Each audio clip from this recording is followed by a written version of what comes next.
The awakening journey is difficult. To a point.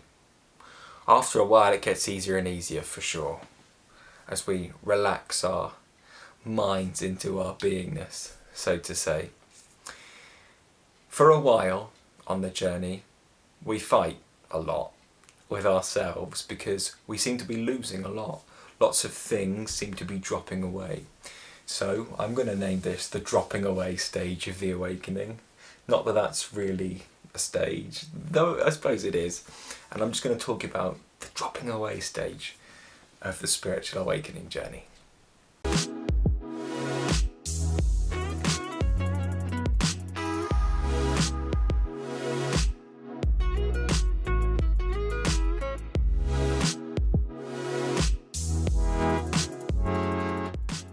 You know, as we begin this spiritual journey, we seem to be very, very attached to the ego. So what do I mean by the ego? Well, the ego is that negative one in the mind, isn't it? The one that creates a separate identity in the head. But of course we know that the ego is not us because we're the one watching the movement of thought. It can't be me, but we get our identity attached into the thinking process. So it's me speaking, I, you, it says, doesn't it? And of course, we're not that at all. We're the witness, we're the one watching that play. But because we have attachment to that identity, and because the spiritual awakening is very efficient, and so is the sadhana, if you're engaging in some sadhana, you're more than welcome to sign up down below if you don't have any for the awakening coaching. I'm also going to start some group coaching calls to make it more affordable for people and take you through a curriculum that should help you. It's called the Living Yoga Method, passed down to me by my teacher. Fantastic method that's just almost sometimes too potent. It will create very quick changes inside your system, as most of the clients that I'm with at the moment are currently seeing.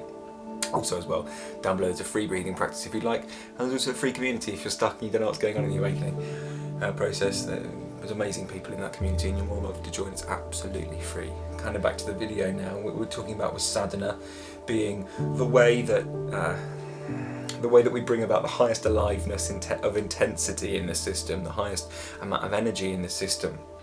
And with that sadhana, what it's doing very potently is it's making us more focused inwardly on the inner feeling sense of who we are than the identity in the mind. So over time we begin to identify more with the beingness than the mind. Still not the final answer, but it's a good stepping stone.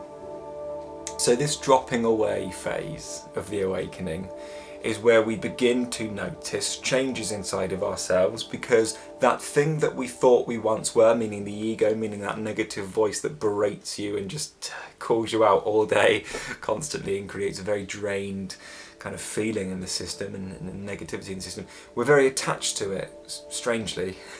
We're very attached to our own limitations at times, and our only real limitation here on this spiritual journey is identifying with that which is of this world. Well, I'll go a little bit into more about what I mean about that in a moment, but this mind, this ego, this one in the head, certainly guaranteed will die when the body dies, right?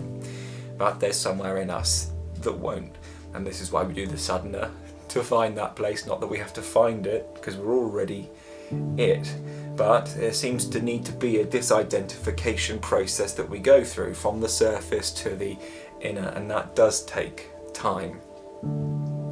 So this is what I'm calling the dropping away phase of the awakening, because we can be so attached to our limitations in our minds. Well, what is attachment? Attachment to something means I want to possess it. I want to hold on to it for some reason, you know. What can we be attached to? Well, we can be attached to things, right? Let me say, I'm attached to my statue. If that goes, I'm awfully sad. Why? Well, because I was attached to it and I feel like I've lost something. This is the same with the mind, you know. When we feel like our mind is dropping away, which is a really great thing, but also very unnerving because you're losing your mind, you know, and it's like, am I going crazy? What? Huh? What's going on here? I didn't sign up for this crap. This is not going the way that I thought it would go. And because we're attached to that identity in the mind, when it drops away, there is pain. In the same way that if I lost my Shiva toy? If I lost my Shiva, sorry, I was thinking about children's toys. If I lost my Shiva statue, I might cry. Obviously I won't, but it would be sad if I was attached to it, which I'm not, but if I was attached to it and I lost it, I'd be awfully sad inside. Well, same with the mind. We've had our identity locked into this one that speaks to us in the mind, and we're incredibly identified and attached. It's almost glued to us, right? And this is why we do the sadhana. As we do the sadhana, there becomes a bit of a distance between us and that one in the mind. And we begin to start seeing, that which I think I'm losing was my biggest limitation in the first place. Let's get really basic with it. That voice in your head does not talk to you like your mother. Well, it might actually, fair enough, it might be where that's where you got some of this negative ego from, is conditioning anyway, so I take that back. But, this mind speaks to us with great disdain, doesn't it? It's not a nice thing, it bullies us in the mind, yeah? And let's get really basic with it. If you had a best friend that spoke to you like that, they wouldn't be a best friend for very long, would they? No.